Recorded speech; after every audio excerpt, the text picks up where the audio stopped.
how to fix I can't follow on TikTok. Hey everyone, welcome back to the channel. If you're new here, don't forget to hit the subscribe button and turn on the notification bell to not miss any updates.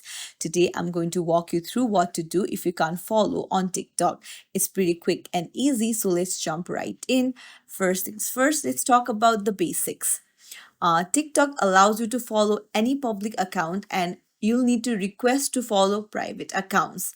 However, sometimes you might run into issues. So let's open up the TikTok app first.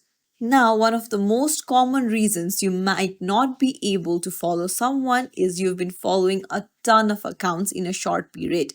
If you've gone through the list and have followed hundreds of people, then TikTok may restrict you from following more accounts temporarily.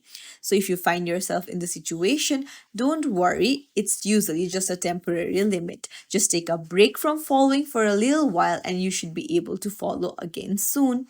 And that's it. If you found this tutorial helpful, don't forget to like and subscribe to our channel for more tips and tricks. Thank you for watching.